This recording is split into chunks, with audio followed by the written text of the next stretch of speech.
ठीक है।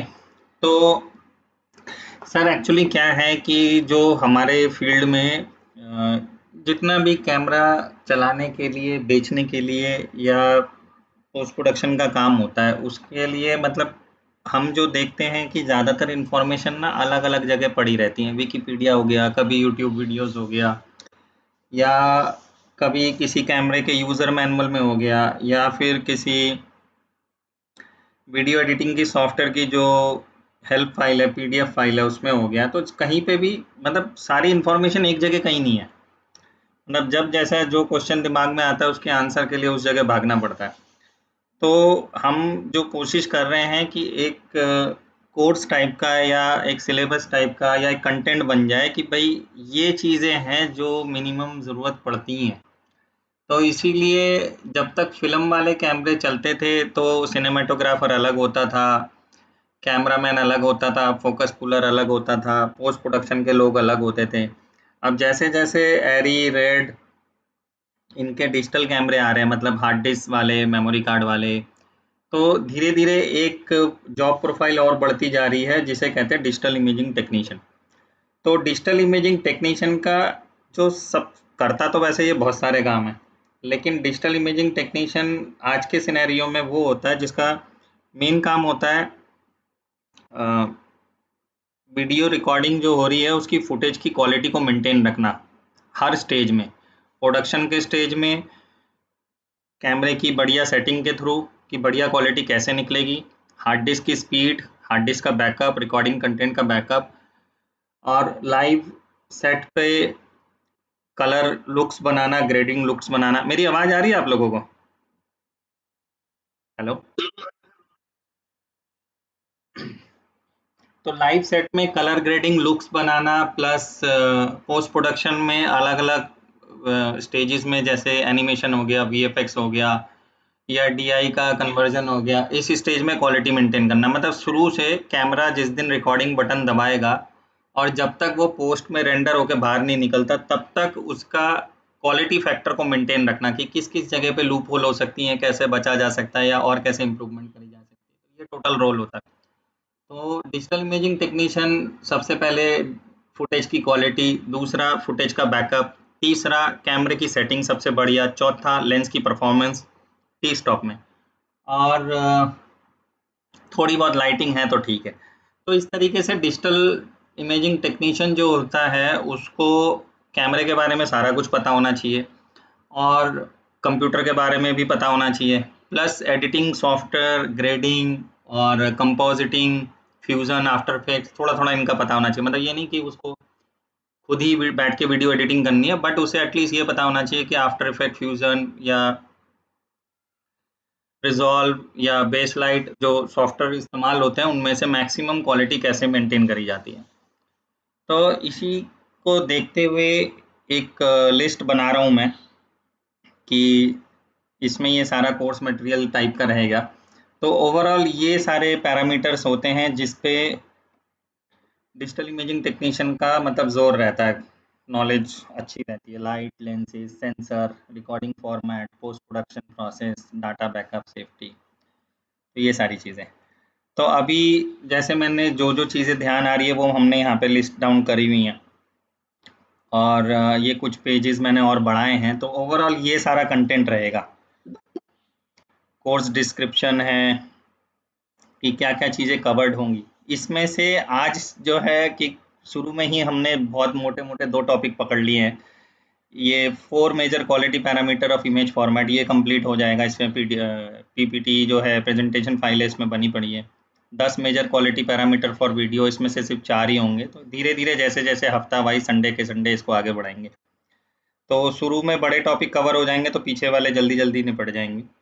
तो फिलहाल जैसे पहला टॉपिक यहाँ पे है 4 major quality parameters for image format. इसमें क्या है कि इमेज मतलब कैमरा, स्टिल के लिए। तो आजकल जो डीएसएलआर कैमरास आ रहे हैं, मिररलेस कैमरास आ रहे हैं, वो दोनों तरफ बढ़िया परफॉर्म कर रहे हैं। मतलब स्टिल में भी बढ़िया परफॉर्म कर रहे हैं, वीडियो में भी बढ़िया परफॉर्म कर रहे हैं। वरना एक टाइम ऐसा था जहाँ पे स्टिल और वीडियो दोनों के कैमरे अलग होते थे। तो आज हाइब्रिड कैमरे इस तरीके के हैं कि हम उसको इस्तेमाल कर सकते हैं। अदरवाइज आजकल के कैमरों में बहुत टेक्नोलॉजिकल एडवांसमेंट आ गई है, या आने वाले टाइम में जैसा हम सुन रहे हैं वो और एडवांस टेक्नोलॉजी आ रही है, जैसे कर्व्ड सेंसर हो गया, अ, बिना मूविंग पार्ट्स वाला जूम लेंस हो गया, या 30 डायनेमिक स्टॉप की लो लाइट परफॉर्मेंस हो गई। ये अभी अगले 2-3 सालों में ये मॉडल आने शुरू हो जाएंगे। तो इस तरीके से डिजिटल कैमरे का जो फ्यूचर है वो बहुत ब्राइट है। चाहे सैमसंग या बाकी ब्रांड 600 मेगापिक्सल का फ़ोन का कैमरा जैसे अंडर डेवलपमेंट है, सैमसंग ने 250 मेगापिक्सल बना लिया है, अभी मार्केट में 108 मेगापिक्सल के कैमरे मोबाइल फ़ोन आने लगे हैं। मतलब मोबाइल फ़ोन जितना भी आगे निकल जाए, मोबाइल फ़ोन की एक लिमिटेशन रहेगी कि उस लिमिट के आगे वो काम नहीं कर पाएगा, और उसके आगे फिर हमारे ये प्रोफेशनल कैमरे, सिनेमा कैमरों की रिक्वायरमेंट बढ़ेगी। तो प्रोफेशनल जो हैं सिनेमाटोग्राफर या फोटोग्राफर, उनके लेवल पे भी कैमरा में बहुत सारी एडवांसमेंट्स आ रही हैं।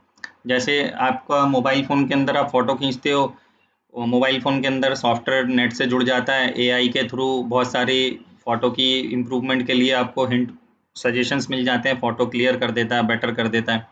तो सेम इसी तरह की चीज़ कंप्यूटर की कनेक्टिविटी और एआई कनेक्टिविटी अब हमारे प्रोफेशनल कैमराज़ में भी आने लगेंगी, कि फ़ोटो खींचने से पहले उस लोकेशन में, मतलब जीपीएस के थ्रू उस लोकेशन में आपको उस सूरज की लाइटिंग के हिसाब से सजेशन मिल जाएगा, या अवेलेबल लाइटिंग के हिसाब से सजेशन मिल जाएगा कि ये चीज़ ऐसे-ऐसे रखनी है पैरामीटर। तो इस तरह के कैमराज़ आ रहे हैं, काम चल रहा है। तो ओवरऑल देखा जाए, स्टिल और फ़ोटो एक ही कैमरा दोनों तरफ काम कर रहा है, लेकिन स्टिल में काम करते वक़्त उसका तरीका अलग होता है। मतलब एक ही कैमरा है, एक ही बॉडी है, एक ही सेंसर है, लेकिन एक ही बॉडी में दोनों काम बिल्कुल अलग तरीके से होते हैं। फ़ोटोग्राफ़ी अलग तरीके से होती है, कैमरे का बिहेवियर फ़ोटो मोड में अलग तरीके से होता है, वीडियो में अलग तरीके से होता है। तो जनरली यहाँ पे 4 से ज़्यादा हो गई, 5 वैसे 4 बोल सकते हैं।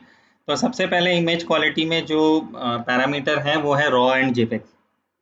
सो रॉ जो है, फ़ोटोग्राफ़ी में जो भी 30-35 हज़ार का सस्ते से सस्ता डीएसएलआर कैमरा भी आपको रॉ खींच के दे सकता है। इवन बहुत सारे मोबाइल फ़ोन आ गए हैं जिसमें रॉ फ़ोटोग्राफ़ी होती है, पिक्सल 4 है, सैमसंग में S20 है, तो बहुत सारे मोबाइल फ़ोन में भी रॉ अब शुरू हो गया है। लेकिन रॉ के नाम पे हमें बहुत बार बहुत सारी कंपनियों से धोखा मिलता है। रॉ एक्चुअली रॉ का एक पैरामीटर है, कि इस पैरामीटर तक अगर कोई मतलब अप्रूव होगा तो ही वो रॉ कहलाएगा। तो इसमें क्या है कि ये आप लोगों को सो रॉ में रॉ की मिनिमम जो रिक्वायरमेंट है that is it should be 12 bit. तो उस फाइल को रॉ बोलेंगे जिसमें 12 बिट का कलर डेप्थ हो, फोटो में होता है, वीडियो में भी 12 बिट की रॉ बनती है। वीडियो में 12 के बाद फिर 16 बिट के कैमरे आते हैं, और फोटोग्राफी में 12, 14, 16 आता है। मतलब रॉ जो मिनिमम शुरू होगी 12 बिट होगी, तो 12 बिट के कैमरे आपको 30-35 हज़ार से शुरू हो जाते हैं फोटोग्राफी में। 14 बिट के कैमरे 2 लाख से ज़्यादा की बॉडी होती है। 16 बिट तो फिर मीडियम फॉर्मेट में बहुत महंगे में आते हैं। तो वीडियो में मिलता है 12, 16, और फोटो में 12, 14, 16। लेकिन 12 बिट पूरी कर देने से ही फोटो या वीडियो की फाइल रॉ नहीं हो जाती। एक और पैरामीटर होता है जो रॉ, तभी हम उसको रॉ कह सकते हैं, वो है पोस्ट प्रोडक्शन या सॉफ्टवेयर के अंदर आईएसओ बदलने देना। अगर कोई रॉ फाइल 12 बिट है, लेकिन Photoshop, light room, capture one या रिजॉल्व, बेस लाइट या एक्स वाई जेड किसी भी फोटो वीडियो एडिटिंग सॉफ्टवेयर में रॉ फाइल अपना आईएसओ चेंज करने नहीं दे रही, तो वो ट्रू रॉ नहीं है। जैसे प्रोरेस रॉ, अभी एक नया फॉर्मेट आया है, तो रॉ के नाम पे सबसे बढ़िया जो फाइल है वो मैजिक भी पॉपुलैरिटी ले रहा है। और भी बहुत सारी कंपनी रॉ बनाती हैं, लेकिन मतलब मैं नाम नहीं लूँगा अभी। बहुत सारे एडवांस सिनेमा कैमरा भी ऐसे हैं, 12 बिट रॉ तो फ़ोटो वीडियो में देते हैं, बट आईएसओ चेंज नहीं करने देते। तो हम उसको ट्रू रॉ नहीं बोल सकते। तो रॉ प्रॉपर की 2 शर्तें हैं, एक तो 12 बिट रॉ होनी चाहिए इमेज, और दूसरा आईएसओ। सेम अगर फ़ोटोग्राफ़ी में दूसरी कैटेगरी लें, वो है जेपेग 8 बिट। तो 8 बिट में 256 टोन कलर होते हैं। 8 बिट एक्चुअली एक मैथ का नंबर है, मतलब 2 को हमें 8 बार गुना करना है। ये वैसा ही गणित है जैसे हमारी कंप्यूटर की रैम या पेन ड्राइव आती है, 2 गुना 2 गुना 2 गुना 4, जैसे 2 गुना 4, 4 दूनी 8, दूनी 16, दूनी 32, 64, जैसे pen drive double double double होती जाती है। तो 8 बिट में एक्चुअली 256 टोन आते हैं। और रॉ 12 बिट जो होती है उसमें 4096 टोन एक प्राइमरी कलर के होते हैं, मतलब रेड के 4096 टोन हो सकते हैं। हम जो 35,000 के कैमरे से फोटो खींचते हैं, रॉ फाइल खींचते हैं, तो उसके एक फ्रेम के अंदर लाल के, अगर रॉ फाइल है तो 4096 टोन लाल के हो सकते हैं, 4096 टोन ग्रीन के हो सकते हैं, 4096 टोन ब्लू के हो सकते हैं। सेम उसी तरीके से अगर उसी 30-35,000 के नॉर्मल DSLR कैमरे से फोटो खींचते हैं JPEG, तो 256 टोन के लाल ग्रीन ब्लू मिलते हैं। तो तीनों कलर के अगर सारे कलर जोड़ दिए जाएं तो मैक्सिमम पॉसिबिलिटी जो 8 बिट फोटोग्राफ में होती है, JPEG फाइल जो हमारे मोबाइल फोन, GoPro या DSLR कैमरे से खींचते हैं, एक फोटो के JPEG फ्रेम के अंदर मैक्सिमम पॉसिबिलिटी जो है वो 1,67,00,000 है। इसीलिए कई बार हम देखते हैं लिखा हुआ आता है 16.7 मिलियन कलर्स, तो 16.7 मिलियन कलर्स JPEG में वो 1,67,00,000 के बराबर ही है। सेम उसी तरीके से दूसरी कैटेगरी जो है रॉ की फोटोग्राफी में 12 बिट 4096 टोन लाल के, ग्रीन के, ब्लू के अगर आपस में गुना कर दिए जाएं तो ये करीबन 6,871 करोड़ हो जाते हैं एक फ्रेम में। तो सेम ऐसा वीडियो में भी हो सकता है, लेकिन फोटो खींचने में क्या होता है कि कैमरे को एक बार में एक फ्रेम खींचना होता है, तो इसीलिए 35,000 का जो DSLR कैमरा है वो भी एक रॉ फाइल खींच के मामूली से मेमोरी कार्ड में दे देगा। लेकिन अगर उसी 35,000 के कैमरे से 12 बिट की रॉ वीडियो खींचनी पड़ती तो कैमरा मोमबत्ती की तरह हलवा हो जाएगा। मतलब हीट जनरेशन है, प्रोसेसिंग पावर चाहिए, स्टोरेज भी बहुत हाई स्पीड चाहिए। तो इसीलिए जो सिनेमा के कैमरे होते हैं अगर वो रॉ रिकॉर्ड करते हैं तो महंगे होते हैं, क्योंकि उसमें उस हिसाब से पार्ट्स डले होते हैं। मतलब ये 12 बिट, 8 बिट, 10 बिट, अभी आगे चल के समझेंगे इसमें मतलब हार्डवेयर का रोल होता है। ये सॉफ्टवेयर वाला पार्ट नहीं होता कि हमने किसी कैमरे का फर्मवेयर सॉफ्टवेयर अपडेट कर दिया और वो 12 बिट में देना शुरू हो गया। अगर फैक्ट्री से उसमें 12 बिट की परफॉर्मेंस के लिए हार्डवेयर लग के आएगा तो हो सकता है बाद में सॉफ्टवेयर से अपडेट किया जा सकता है, बट अगर उसमें 12 बिट प्रोसेसिंग की पावर ही नहीं है तो वो कैमरा नहीं कर पाएगा। फोटोग्राफी पॉसिबल है 12 बिट की रॉ फाइल निकालना, क्योंकि एक क्लिक करना है, सिंपल ईजी आराम से हो जाता है। बट अगर एक सेकंड में 25 फ्रेम 24 फ्रेम वीडियो के रिकॉर्ड करने पड़े, अगेन 12 बिट फुल HD, तो कैमरे में बहुत परफॉर्मेंस चाहिए। तो फोटोग्राफी के कैमरे में दो वैरायटी बाहर निकलती है, JPEG and raw. True raw 12 bit ISO change होना चाहिए और कई जगह नहीं होता। उसके बाद ये पहला पैरामीटर है जो फोटोग्राफी की क्वालिटी तय करता है। दूसरा पैरामीटर है इमेज साइज। जैसे कैमरे में एक सेटिंग होती है लार्ज, मीडियम, स्मॉल। अगर हम मान लो कोई कैमरे का सेंसर 24 मेगापिक्सल है तो लार्ज सेट करते हैं, तो मतलब एक जो फोटोग्राफ इमेज खींचेगा वो 24 मेगापिक्सल की होगा। उसी कैमरे में अगर हम सेटिंग बदल दें, मीडियम कर दें, तो हो सकता है वो 20 या 20 के आसपास या 16 मेगापिक्सल स्मॉल का साइज होता है। इमेज एस्पेक्ट रेशो कैमरे में एक और ऑप्शन होता है जहाँ पे अ, मतलब फोटो के फ्रेम का एस्पेक्ट रेशो होता है। जनरली लोग फुल फ्रेम कैमरा पसंद करते हैं और फुल फ्रेम कैमरे का जो साइज होता है वो 36-24 होता है। मतलब चौड़ाई में 36 mm 3.6 सेंटीमीटर और हाइट में 2.4 सेंटीमीटर 24 mm। तो 12 तियाँ 36, 12 दूनी 24। तो इस तरीके से जो फुल फ्रेम सेंसर है वो लगभग लगभग 3/2 एस्पेक्ट रेशो का होता है। तो फोटोग्राफी में मैं अगर 3/2 एस्पेक्ट रेशो सेट करूंगा तो इसका मतलब पूरा कैमरे का सेंसर भर के फोटो खींचेगा, कोई ब्लैक स्पेस नहीं छोड़ेगा। और अगर इंस्टाग्राम की तरह 1/1 चौकोर फोटो खींचूंगा तो साइड में ब्लैक पट्टी आएगी सेंसर के, क्योंकि सेंसर तो रेक्टेंगुलर है, 3/2 एस्पेक्ट रेशो में लंबा और सॉरी चौड़ा, और 1/1 करते ही लेफ्ट और राइट में ब्लैक पट्टी आएगी। सेम उसी तरीके से 4/3 करूंगा, बॉटम में ब्लैक पट्टी आएगी। और 16/9 में करूंगा तो अगेन ऊपर नीचे टॉप एंड बॉटम में पट्टी आएगी। तो जनरली क्या है कि अगर मैं, लोग प्रेफर करते हैं कि बड़ा सेंसर लो, बढ़िया होता है। फोटोग्राफी में एक बार को बड़ा सेंसर कामयाब हो सकता है, ज़्यादा मेगापिक्सल अच्छी इमेज क्लैरिटी दे सकता है। और वीडियो में उल्टा होता है, वीडियो में कम मेगापिक्सल का छोटा सेंसर ज़्यादा बढ़िया काम करता है। अभी आगे चल के समझेंगे। लेकिन एक इंटरेस्टिंग पार्ट यहाँ पे ये है, फोटोग्राफी में एक बार को फिर भी हम पूरा सेंसर भर के फोटो खींच सकते हैं, वीडियो में पॉसिबल नहीं है। जनरली 99% जो कैमराज होते हैं जिसमें एनामॉर्फिक मोड ना हो, नॉर्मल वीडियो के जो कैमराज या सिनेमा कैमराज होते हैं वो जनरली 16/9, 17/9 या 2.35:39:1 अलग अलग जो एस्पेक्ट रेशो होते हैं, आई मैक्स या पैनाविजन, सिनेरामा। तो वीडियो में जितनी मर्जी कोशिश कर लो ऊपर नीचे काली पट्टी आएगी। फोटोग्राफी में फिर भी एक बार को हम पूरा सेंसर भर के 3/2 आस्पेक्ट रेशो में फ़ोटो खींच सकते हैं, बट वीडियो में पॉसिबल नहीं होता। होता है, एक एक्सेप्शन है जिसको एनामॉर्फिक मोड कहते हैं, वो आगे चल के डिस्कस करेंगे। सो फ़ोटो में जैसे पहला पैरामीटर हो गया रॉ प्लस जेपेग, दूसरा हो गया लार्ज, मीडियम, स्मॉल, तीसरा हो गया आस्पेक्ट रेशो, चौथा हो गया कलर स्पेस। एक और ऑप्शन होता है फोटोग्राफी में कैमरे के अंदर जिसको sRGB, RGB, एडोब RGB बोलते हैं। तो दुनिया के ऑलमोस्ट सारे कैमरे जो फैक्ट्री से निकलते हैं किसी भी ब्रांड के हों वो बाय डिफ़ॉल्ट sRGB पे सेट होते हैं। sRGB 1968 के टाइम का एक पुराना कलर स्पेस है जब दुनिया में नया-नया कलर मॉनिटर कंप्यूटर आने लगे थे। HP, कॉम्पैक, माइक्रोसॉफ्ट इन सब ने मिलके उस टाइम में एक कलर प्रोफाइल डेवलप करा था जो लगभग sRGB है। मतलब जब कंप्यूटर के लिए कलर मॉनिटर आने लगे ये उस टाइम का टाइम है। 1968 तो नहीं है, मतलब लगभग 86 के आसपास होगा। सो इस sRGB जो है ये छोटा कलर स्पेस होता है और सारे फोटोग्राफी के कैमरे बाय डिफ़ॉल्ट छोटे कलर स्पेस में आते हैं। कहने का मतलब है कि कम कलर रिकॉर्ड करते हैं और वहीं पे कैमरे के अंदर एक ऑप्शन होता है एडोब RGB। अगर इन केस हम इस ऑप्शन को बदल दें, एडोब RGB कर दें, तो कैमरे की कलर की परफॉर्मेंस और दायरा दोनों बढ़ जाते हैं, ज़्यादा कलर रिकॉर्ड होते हैं। तो एक मामूली सी सेटिंग होती है, सिर्फ ऑन करने की ज़रूरत होती है, तो फ़ोटो की क्वालिटी और बेहतर हो जाती है।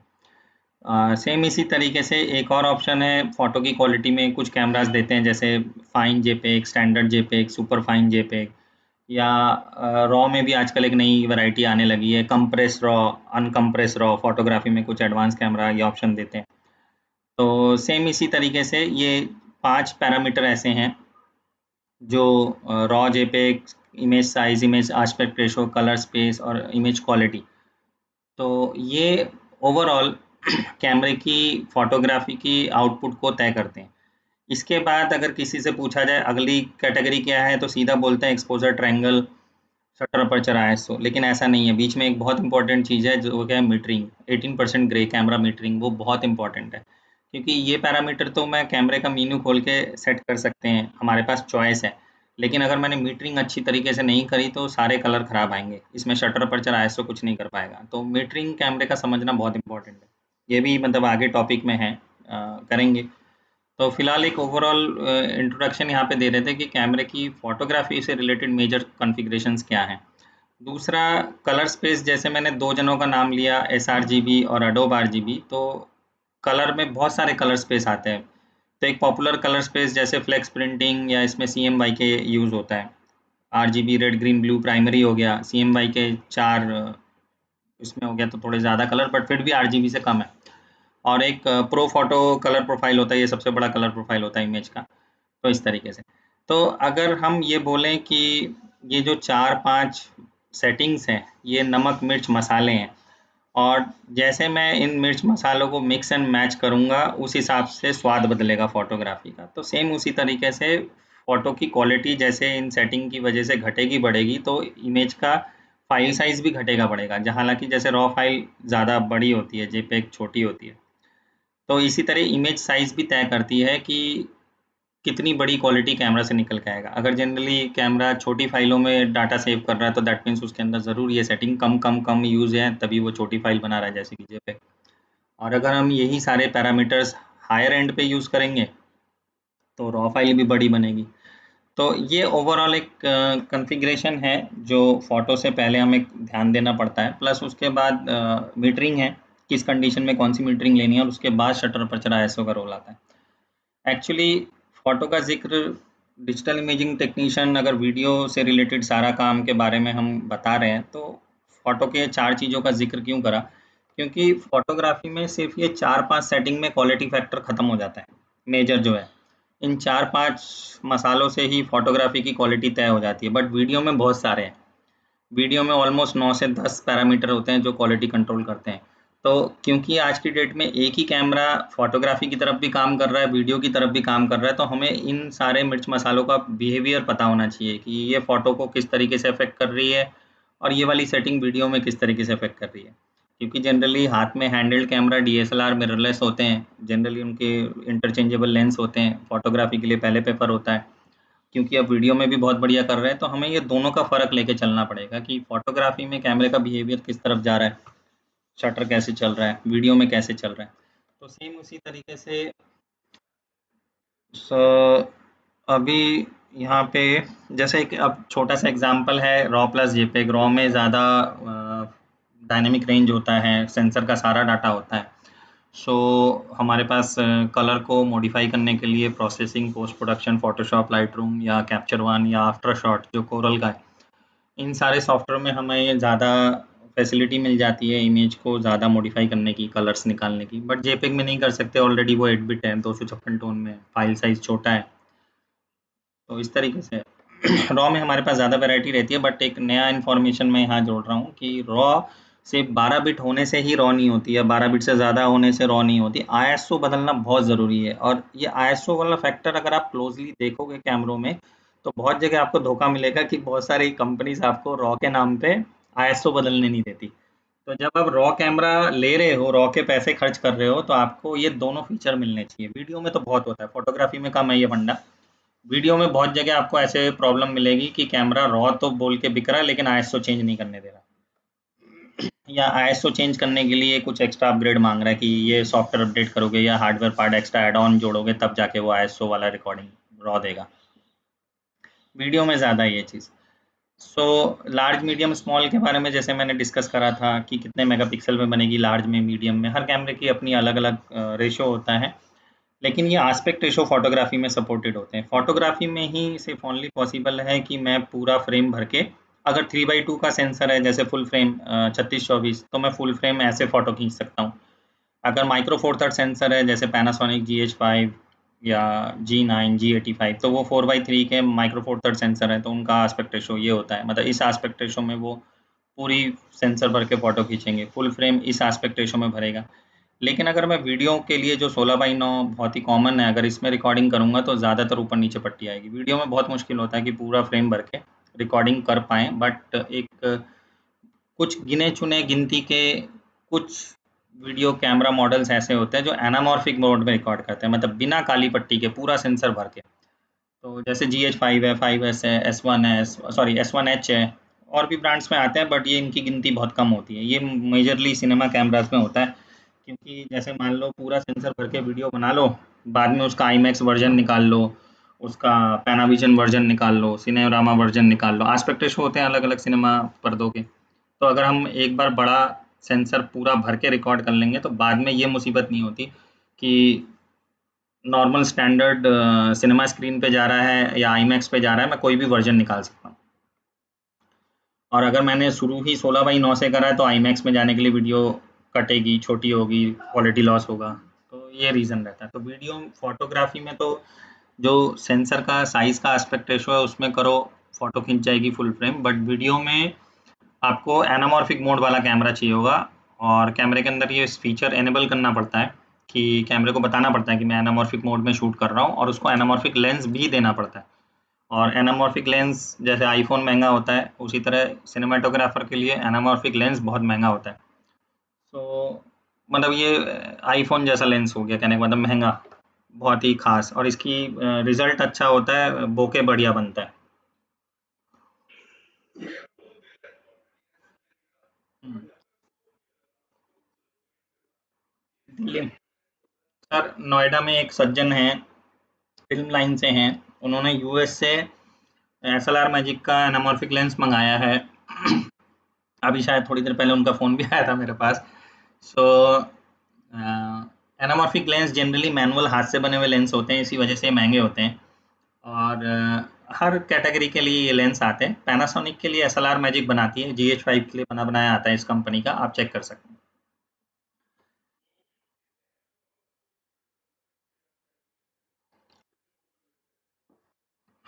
इसमें मतलब लेंस जो होता है वो, मतलब एनामॉर्फिक तो पूरा सेंसर भर के वीडियो बना देगा। हर सेंसर का ना एक रेशियो होता है कि जब एडिटिंग में उसको स्ट्रेच किया जाएगा कि 1.7x में स्ट्रेच हो रहा है या 2x में स्ट्रेच हो रहा है, मतलब इस चीज़ में मैं आगे बात करूंगा, स्लाइड में है। तो मतलब उस स्ट्रेचिंग रेशो से लेंस का MMB डिसाइड होता है कि मुझे इस एनामॉर्फिक वीडियो को बाद में कितना एक्स में स्ट्रेच करना है, क्योंकि उसे खींच के लंबा करना पड़ता है। उस हिसाब से भी मतलब ये एक बहुत महंगी गेम है सिनेमाटोग्राफी में। और पूरी फिल्म तो नहीं कर सकते, बट स्टोरी के मुताबिक या डिमांड के मुताबिक कुछ पर्टिकुलर सेक्शन भी अगर हम इसमें निकालते हैं तो काफ़ी बढ़िया इफेक्ट आता है।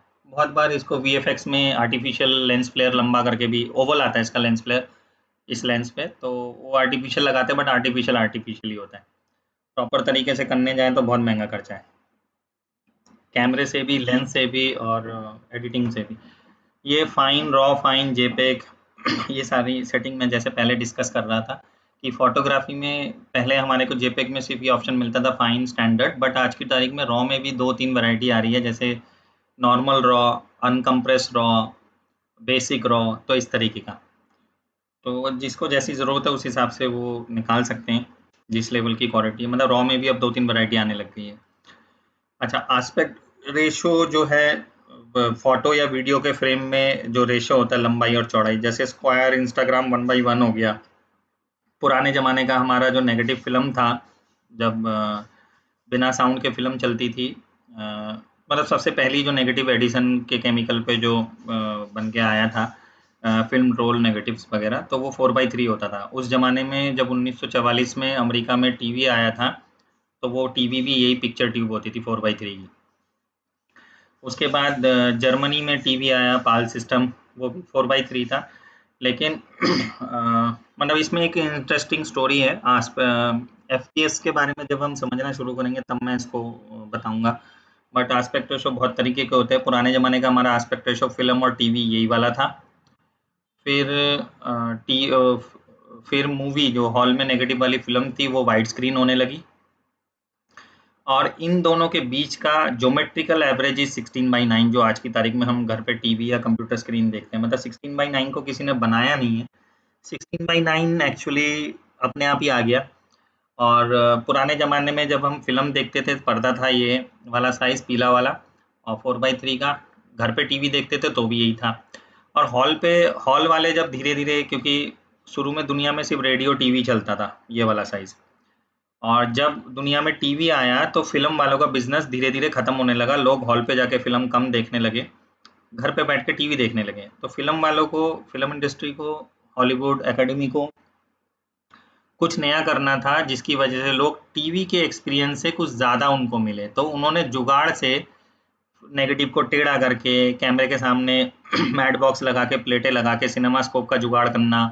एक तो टेस्ट ऐसा भी हुआ था कि 3-3 कैमरे एक के बाद एक लगा दो और तीनों में एक साथ रिकॉर्डिंग करो, तीनों को प्रोजेक्शन एक साथ करो तो वाइड स्क्रीन बनाओ। सराउंड साउंड लाने की कोशिश करी गई। तो उस ज़माने में ये सब टेस्टिंग कर रहे थे कि किस तरीके से टीवी जो फ़िल्म का बिज़नेस खा रहा है, घर पे बैठ के लोग टीवी देख रहे हैं, उससे ज़्यादा एक्सपीरियंस दिया जा सके। तब उन्होंने वाइड स्क्रीन बनाना शुरू करा। इसी तरीके से पहले तो 35 जो 4:3 वाला नेगेटिव था उसी से वाइड स्क्रीन बना रहे थे। मैट बॉक्स लगा देते थे कैमरे के लेंस के सामने 2 फ्रेम, जिससे वाइड स्क्रीन बनना लगा। तो वो छोटा सा नेगेटिव बड़े पर्दे पे जब प्रोजेक्शन करने लगे, क्वालिटी फटने लगी। फिर उन्होंने हॉरिजॉन्टल नेगेटिव चलाने की जगह, सॉरी वर्टिकल नेगेटिव चलाने की जगह हॉरिजॉन्टल चलाना शुरू करा। तो फिर ये निकाला। फिर इसी तरीके से 70 नेगेटिव आया। इंडिया का पहला 70 हॉल पहाड़गंज में शीला है। तो कई सारे एक्सपेरिमेंट हुए, डिजिटल भी आया। तो ये है कि इंटरेस्टिंग स्टोरी अभी आगे चल के करेंगे। बट ये 16:9 जो है, ये इन दोनों का एवरेज है, हॉल के पर्दे का और घर के टीवी का। तब 16:9 आया। मतलब पुराने ज़माने के टीवी सीरियल चल जाएँ 16:9 के टीवी में तो आजू बाजू ब्लैक पट्टी के साथ चलते हैं। या जैसे हमने भी देखा होगा, जब महाभारत आती थी हम टीवी इस पे देखते थे, और संडे को वीसीआर मंगा के जब हम फिल्म देखते थे तो फिल्म पे ऊपर नीचे काली पट्टी आती थी, क्योंकि फिल्म वाइड स्क्रीन पे शूट थी तो काली पट्टी ऊपर नीचे दिखाता था। अब टीवी चौड़ा हो गया, पुराने ज़माने का कंटेंट इस पे आजू बाजू कट के आता है पट्टी के साथ, बट फिल्म वाला वर्जन ईजिली आ जाता है। ये 16:9 होता है, फिल्म वाला जनरली 17:9 होता है या 21:9 होता है, तो ये फिट हो जाता है। तो ये एक बीच का ऐसा एवरेज है जो दोनों ज़माने का कंटेंट चला सकता है। पुराने ज़माने का लेफ्ट राइट पट्टी डाल के, और नया वाला ऊपर नीचे। या फिर अगर हमने देखा होगा, सॉरी, टाटा हेक्सा की जो एड थी वो पैनाविजन पे शूट है, और सबसे चौड़ी काली पट्टी मारता था। अभी के टीवी पे भी अगर ऐड आती है या आप यूट्यूब पे देखते हो, तो 16:9 के फ्रेम के ऊपर सबसे ज़्यादा चौड़ी पट्टी मारता था। वो 2.7:1 है, तो वो सबसे बड़ा रेशो है। तो आस्पेक्ट रेशो में भी इंटरेस्टिंग कहानी है। ये बंदा ऐसे ही कैलकुलेशन में निकल आया, बट इन दोनों पे तो काफ़ी ज़माने से काम चला है। पुराना ये है, नया ये है।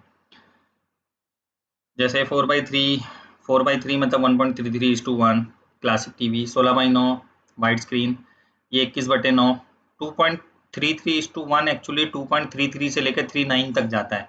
बहुत सारी वेरिएशंस हैं, मतलब कंज्यूमर लेवल पे आपको फिक्स एस्पेक्ट रेशो मिलेगा, बट सिनेमा लेवल पे बहुत वैरायटी है। तो जैसे अगर हम आगे बढ़ते हैं, जैसे ये एक चार्ट बड़ा इंपॉर्टेंट चार्ट है, मैंने ग्रुप में शेयर भी करा है। इसमें लगभग लगभग अभी के जितने सिनेमा और कंज्यूमर लेवल के सेंसर्स हैं, उनका एस्पेक्ट रेशो है, एक्यूरेटली साइज है, और क्रॉप फैक्टर भी दिया हुआ है। तो ये एक इम्पॉर्टेंट चार्ट है, इसमें से देख सकते हैं। जैसे सुपर 35 mm जो है फोटोग्राफी वाला 35 mm, जिसे फुल फ्रेम बोलते हैं, या सोनी का वेनिस आ रहा है फुल फ्रेम में। और तो आजकल वीडियो वालों को, वीडियो जो सिनेमा कैटेगरी है, उनको भी शौक चढ़ा हुआ है कि बड़े सेंसर छोड़ के फुल फ्रेम की तरफ जाए। हालांकि फुल फ्रेम से भी बड़े सेंसर हैं, एरी LF, एरी 65 या वेनिस हो गया। सो इनसे बड़े फिर फोटोग्राफी में 35 mm जो फुल फ्रेम है, उससे बड़ा मीडियम फॉर्मेट आता है 0.78 क्रॉप फैक्टर में, 6.8 क्रॉप फैक्टर में। तो बहुत सारे सेंसर्स हैं। और एक ज़माना ऐसा भी था जब सुपर 35 को, जैसे फोटोग्राफी में 35 mm को स्टैंडर्ड बोला जाता था, वीडियो में सुपर 35 होता था, जो पेंटाएक्स के APS-H साइज के बराबर है। मतलब फुल फ्रेम से मामूली से छोटा होता है S35, बट वो एक आस्पेक्ट रेशो होता है, कोई फिक्स साइज नहीं होता S35 का सेंसर। और S35 का जो सेंसर है वो वीडियो के लिए बहुत पॉपुलर था। जैसे फोटो के लिए 35 mm फुल फ्रेम बहुत पॉपुलर है, 36-24 वाला। और S9 है, S35 में बनाता है, सुपर 16, सुपर 35। मतलब फोटोग्राफी में हम 35 mm को नॉर्मल बोलते हैं, वीडियो में सुपर 35 को नॉर्मल बोलते हैं। ये रहा सुपर 35 का साइज, 24/18। मतलब सुपर 35 का कोई फिक्स साइज नहीं है, एक आस्पेक्ट रेशो है। बट अगर फिक्स साइज की बात करें तो पेंटेक्स का APS-H साइज जो है वो बहुत सिमिलर है सुपर 35 के। तो ये चीज़ है। और ये ऊपर नीचे लेफ्ट राइट काली पट्टी की जो बात कर रहा था कि अगर फुल फ्रेम के अंदर 4:3 बनाऊंगा तो लेफ्ट राइट पट्टी आएगा, फुल फ्रेम के अंदर अगर मैं 16:9 बनाऊंगा तो ऊपर नीचे पट्टी आएगी। या ओपन गेट भी होता है, बहुत सारे सिनेमा के प्रोफेशनल कैमरे होते हैं, उसमें सॉफ्टवेयर से आपको पहले फ्रेम बताना पड़ता है कि सेंसर का कितना एरिया यूज करूंगा, कितने पिक्सल बाई कितने पिक्सल का वीडियो फ्रेम होगा, कितने FPS पे होगा। मतलब पूरा कैमरा प्रोग्राम करना पड़ता है, मतलब फिक्स नहीं होता। जैसे हमारे पैनासोनिक GH5 वगैरह या जो कंज्यूमर लेवल के कैमरे हैं, उसमें बहुत सारे वीडियो के फॉर्मेट पहले से ही दिमाग में भरे होते हैं, इतने बाई इतना जो चाहिए 30-35 की लिस्ट आती है, उसमें से सिलेक्ट कर लो जो आपकी रिक्वायरमेंट है। बट सिनेमा लेवल पे जनरली कैमरा कैलिब्रेट होता है और फ्रेम गेट या फ्रेम लाइन सॉफ्टवेयर से सेट करके भरना पड़ता है, बताना पड़ता है कि कितने कितने एस्पेक्ट रेशो में कितने कितने पिक्सल कितने FPS पे वीडियो में रिकॉर्ड करूंगा। गेट सिस्टम कहते हैं, उसके लिए सॉफ्टवेयर आता है।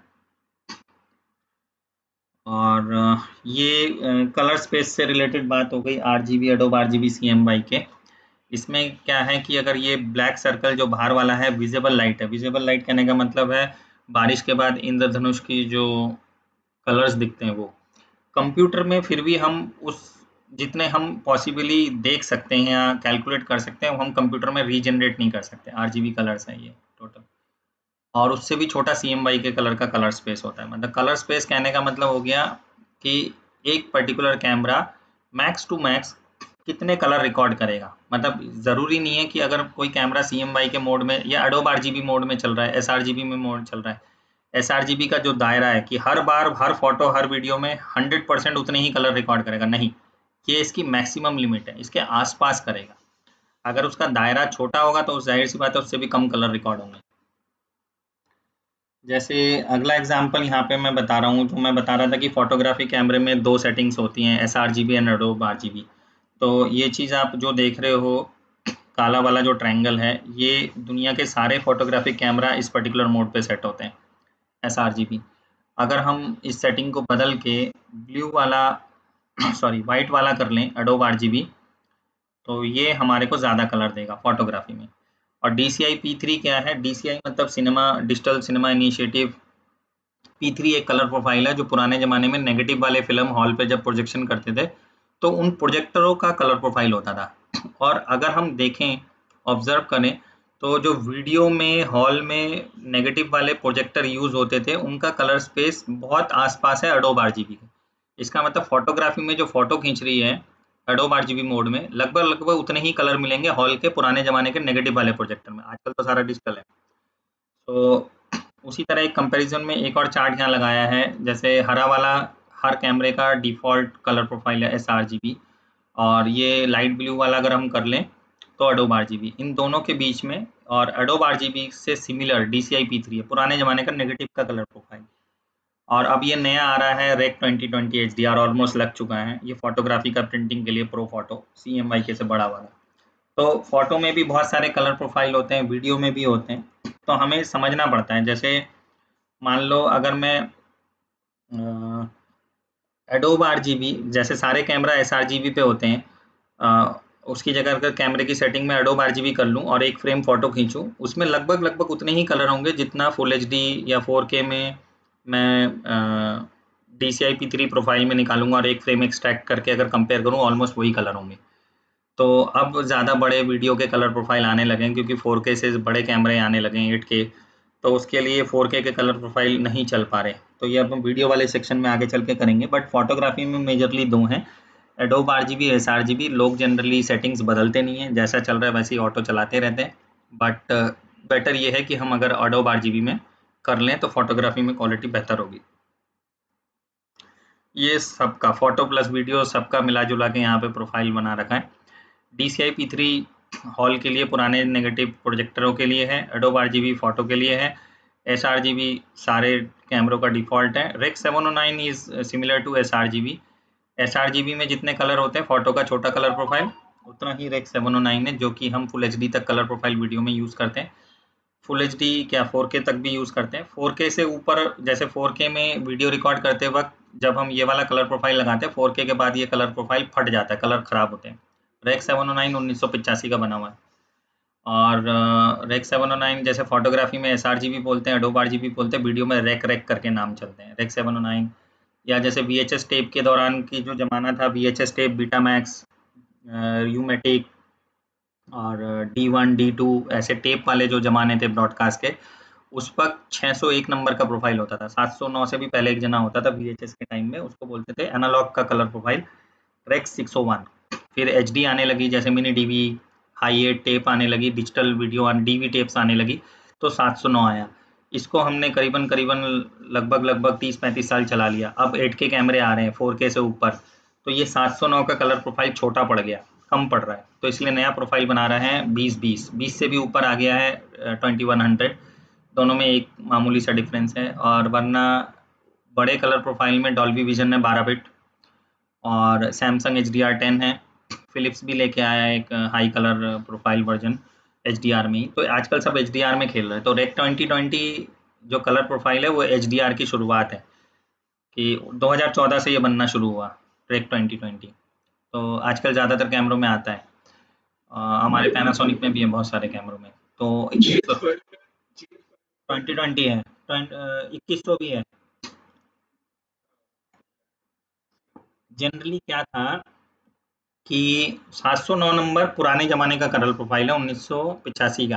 तब कैमरे छोटे हल्के टेप वाले होते थे, मतलब टेप में, डिजिटल में भी मेमोरी कार्ड नहीं था, डिजिटल में डिजिटल टेप चलती थी, जैसे mini DV tape, DV cam tape, या EX कैम होता था सोनी का।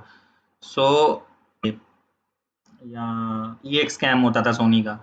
सो उस ज़माने में वीडियो का साइज़ भी पाल वाला 720x576 होता था, या VCD का साइज़ 352x288 होता था। तो उस ज़माने में ये मोर देन एनफ था 709 नंबर, क्योंकि एनालॉग मीडियम में हम 609 में थे, हम डिजिटल में शिफ्ट हो रहे थे। एनालॉग की VHS की टेप अलग होती थी, डिजिटल हाई 8 की टेप अलग होती थी, मिनी DV की टेप अलग होती थी। तो जैसे जैसे डिजिटल मोड में आने लगे तो 709 नंबर का कलर प्रोफाइल लगा। जैसे आज के दौर में हमारे 20-20 चलना शुरू हो गया। तो इसको इतना साल चलाने के बाद वीडियो के साइज़ जैसे बढ़ने लगे, आपका फुल एचडी से हम 4K में आ गए, तब भी हमने 709 को घसीट दिया।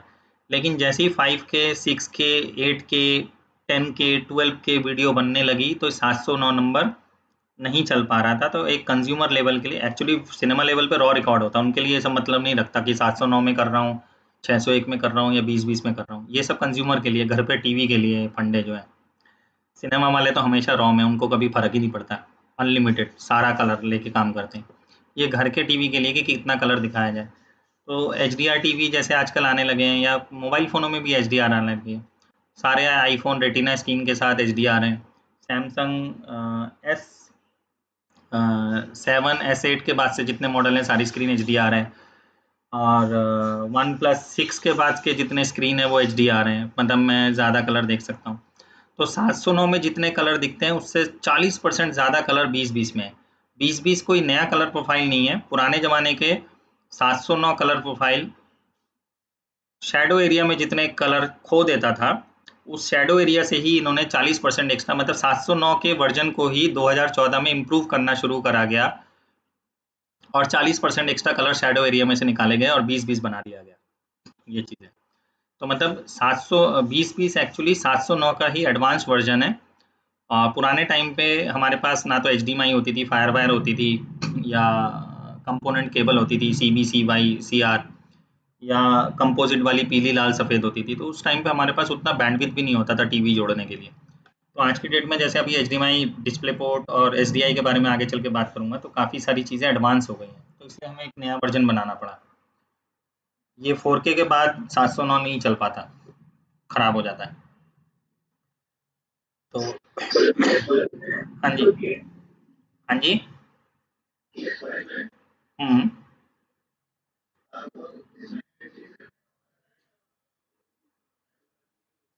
नहीं नहीं सर, देखो कलर स्पेस ना बहुत कॉम्प्लिकेटेड चीज़ है।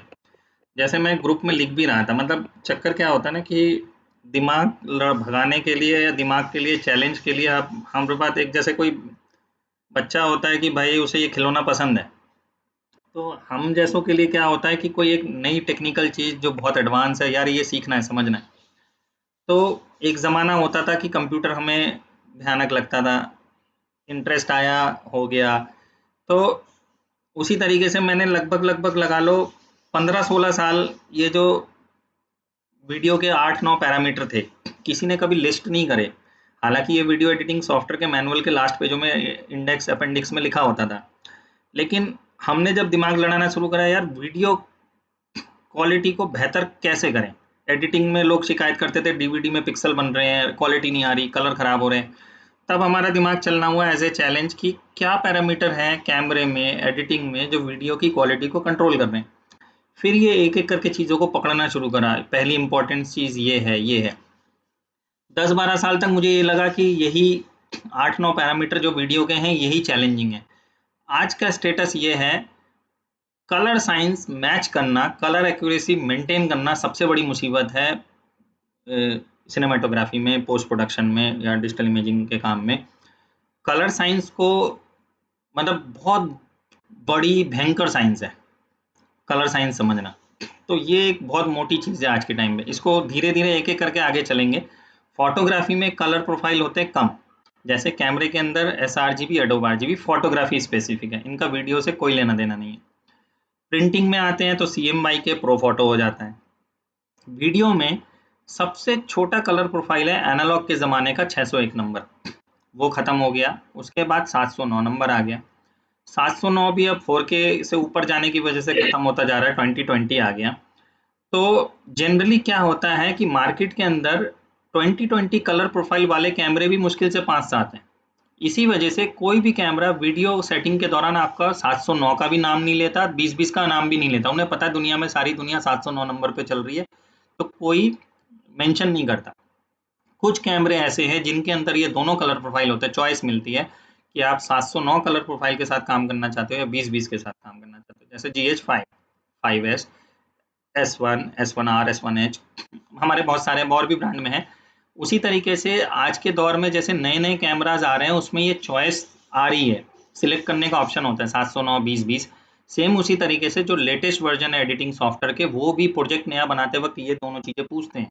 एडोब FCP पूछता है, आपका प्रीमियर का पता नहीं, एडीएस पूछता है, और रिजॉल्व पूछता है, बेसलाइट पूछता है। तो ये सारी चेंजेस हैं। क्योंकि अभी मैं फोटोग्राफी के बारे में ज़्यादा डिस्कस कर रहा हूँ, इनकी बारी अभी आगे चल के आएगी। मतलब मैं अभी जनरली 709 20-20 को पूरी तरह नहीं समझा पाऊंगा जब तक कि हम इसके जड़ से शुरू नहीं करते कि कैसे कहानी शुरू हुई, क्या प्रॉब्लम्स आई, उसका वे अराउंड क्या निकाला गया, कैसे हम 20-20 तक पहुंचे, 20-20 पे आके हम फिर फंस गए। 20-20 एक्चुअली सिर्फ यूट्यूब इंटरनेट के लिए बना है, क्योंकि ये एक्स्ट्रा कलर लेके चलता है, 40% एक्स्ट्रा कलर। 40% मतलब मान लो जैसे हमने कैमरे से GH5 से 20-20 का वीडियो शूट कर दिया, तो जब शूट करेंगे ना तो मेमोरी कार्ड में दो फाइलें बनती हैं। एक फाइल बनती है जिसमें वीडियो होता है 20-20 कलर प्रोफाइल में, और एक छोटी सी TXT फाइल बनती है जो VLC या विंडोज मीडिया प्लेयर या XYZ कंप्यूटर में हम फाइल प्ले करते हैं ना, वीडियो प्लेयर को ये बताता है कि भाई ये 40% एक्स्ट्रा कलर वाली वीडियो है। तो कहने का मतलब ये है कि रेड 2020 में अगर वीडियो रिकॉर्ड करूंगा, सिंगल फाइल नहीं होगी, एक तो फाइल होगी जिसमें डाटा होगा, दूसरी फाइल ये होगी ये बताने के लिए कि ये 2020 है। इंटरनेट पे यूट्यूब, अमेजन प्राइम, ये सारे जो प्लेटफॉर्म्स हैं इसमें मल्टीपल फाइल स्ट्रीम हो सकती है। मतलब मैं अगर यूट्यूब या वीमियो में 10 बिट की 2020 फाइल अगर प्ले कर दूं तो साथ में बताने वाली 40% एक्स्ट्रा कलर वाली फाइल भी जा सकती है। बट अगर इसी HDR कंटेंट को मुझे सैटेलाइट से करना है ट्रांसफर वर्ल्ड वाइड, सैटेलाइट चलता है हमेशा वन फाइल मोड में, सिंगल स्ट्रीम पे चलता है, तो इसका मतलब HDR सैटेलाइट से नहीं जा सकता। तो जब 2020 आया 2014 में, BBC और NHK, जापान की दूरदर्शन और ब्रिटिश का दूरदर्शन, BBC और NHK दोनों ने मिलकर एक नया फाइल सिस्टम, कलर प्रोफाइल बनाना शुरू करा जिसका नाम दिया 2100। सिंगल फाइल के अंदर 40% एक्स्ट्रा कलर निकाल के दिखाया, जिसको हम HLG बोलते हैं। तो GH5 के अंदर जब आप रिकॉर्डिंग करते हो आपको एक जगह HLG लिखा हुआ मिलेगा। HLG सिंगल फाइल है एक्स्ट्रा कलर वाली। इस फाइल को उठा के मैं सेटर प्रोफाइल कलर स्पेस जो है काम करने का, जो कलर स्पेस है सॉफ्टवेयर के अंदर, वो ACS कर दूं, तो ये काम मेरे लिए ऑटोमेटिकली ACS कर देगा, क्योंकि उसके डाटाबेस में, लिस्ट में, कलर स्पेस में ये इंफॉर्मेशन है कि सोनी को 10 लाने के लिए कितना जोड़ना है, पैनासोनिक को 10 लाने के लिए कितना जोड़ना है, एरी को 10 लाने के लिए कितना जोड़ना है, रेड को 10 लाने के लिए कितना जोड़ना है। एक्चुअली वो खुद में कोई कलर स्पेस नहीं है, उसने सबका डिफरेंस ले रखा है कि भाई इतना आने पे। तो क्या करता है कि जैसे ही मैं एडिटिंग के दौरान एक टाइमलाइन के अंदर 4-5 कैमरों का डाटा डालता हूँ, वो ऑटोमेटिकली सबको 10 करके दे देता है। अब कलर करेक्शन शुरू करते हैं ना तो काम ईजी हो जाता है। तो ये बहुत इंपॉर्टेंट डेवलपमेंट है। रिजॉल्व और बेस लाइट, ये अभी नई चीजें हैं, मतलब पक रही है ये नई चीज है, अंडर डेवलपमेंट है। जैसे देखो ये प्राइमरी 0 चल रहा था पहले, प्राइमरी 1 आ गया।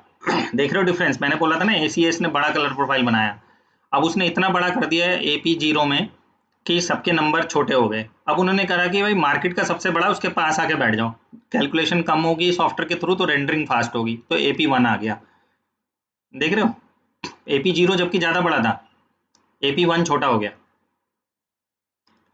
तो ये एक मतलब बहुत एडवांस चीज निकाल के लाए हैं, और इससे मतलब लगा लो बहुत सारे कलर ग्रेडर, कलर आर्टिस्ट जो थे, कलरिस्ट थे, उनकी जिंदगी सुधर गई। कि अगर ACS देखो किसी का कलर बिगाड़ नहीं रहा, सबको उस लेवल पे लाने के लिए प्लस माइनस करता जा रहा है, जिससे कि इंडिविजुअली कैमरों के कलर मैच करने से बच जाए। यार ये बहुत नई चीज है, अच्छी चीज है। इसके बारे में हम आगे चल के करेंगे। मतलब ओवरऑल मैं फोटो और वीडियो के कलर्स पे साथ साथ लेके चल रहा हूँ, सो दैट कि हमें पता लगे कि एक ही कैमरा, मतलब किसी भी दुनिया के कैमरे में आपको ACS का प्रोफाइल नहीं मिलेगा। ACS का प्रोफाइल आपको जनरली एडिटिंग सॉफ्टवेयरों में मिलेगा, क्योंकि वहीं पे तो हम सारे सबको मैच करेंगे, तो उस वक्त ये कर सकते हैं। ये है। हाँ जी, हाँ। नहीं सर, ये कैमरे की फैसिलिटी नहीं है। देखो, नहीं नहीं कोई एग्री नहीं करेगा। हर कंपनी कहती है कि मेरा कलर प्रोफाइल, मेरी कलर साइंस, मेरे कैमरे के कलर की फुटेज बढ़िया है। ठीक है, एग्रीड, तुम अपना क्या कहते हैं कंपनी, तुम अपना रिसर्च करते रहो, बट उस एडिटर का तो सोचो जिसको 4-5 कैमरों का डाटा मैच करना, वो बेचारा तो मर ही जाएगा उसके लिए। हाँ, तो उसके लिए क्या है कि एकेडमी जो ऑस्कर बांटती है, हालांकि वीडियो एडिटिंग की भी कैटेगरी होती है उसमें, तो टेक्निकल ऑस्कर होता है। एक्टर डायरेक्टर को ऑस्कर देने से एक महीना पहले टेक्निकल साइंटिस्ट जो नए नए कैमरे, नए नए सेंसर बनाते हैं, उनको भी ऑस्कर मिलता है। छोटे से होटल में उनका खाना पिला के खिला के छुट्टी कर देते हैं। मतलब जो एक्टर डायरेक्टर वाला मेजर ऑस्कर होता है, जैसे AR रहमान को मिला, ऐसे प्लेटफॉर्म जो वर्ल्ड वाइड टेलीकास्ट होता है उस प्लेटफॉर्म पे नहीं करते। मतलब वहीं हॉलीवुड में ही टेक्निकल ऑस्कर 1 महीने पहले निपट जाता है। इसमें जैसे कैनोपस वालों को 16 बिट का सेंसर के लिए अवार्ड मिला, या किसी ज़माने में रिज़ॉल्व को मिला था टेक्निकल ऑस्कर। टेक्निकल ऑस्कर होता है कि कैमरा, एडिटिंग, कंप्यूटर या मतलब एनिमेशन, जैसे पिक्सार को मिला। तो फ़िल्म से जुड़ी हुई किसी भी नई टेक्नोलॉजी को, बेहतर टेक्नोलॉजी को इंट्रोड्यूस करने पर ये चीज़ मिलती है। ये जनरली इंजीनियर्स होते हैं, साइंटिस्ट होते हैं, उनके लिए होता है। तो उन्हीं में से किसी भले इंसान ने ये सोचा कि एडिटर के लिए एसीएस बनाया जाए। तो ये काम अच्छा है। अच्छा, एसीएस वाले किसी को मजबूर नहीं करते कि मेरा वाला कलर प्रोफाइल तुम अपने कैमरे में डालो। कोई नहीं, तुम अपने तरीके से काम करो, मैं तुम्हारा डिफरेंस लेके एडिटिंग सॉफ्टवेयर में जोड़ के सबको बराबर कर दूंगा। तो ये सोच है टोटल।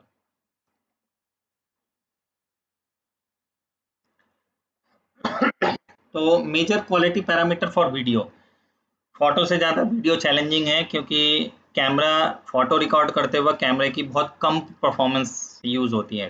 फोटो का काम मतलब है कि कैमरे के लिए ना के बराबर है, हंसते हंसते कर देता है।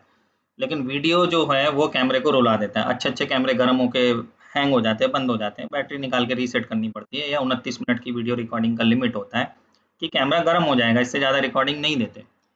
या बहुत से कैमरों में रोलिंग शटर, जैसे वीडियो का जो पुराने ज़माने का शटर है, रोलिंग शटर, वो यूज़ होता है, तो वीडियो पर्दे जैसी लहराने लग जाती है।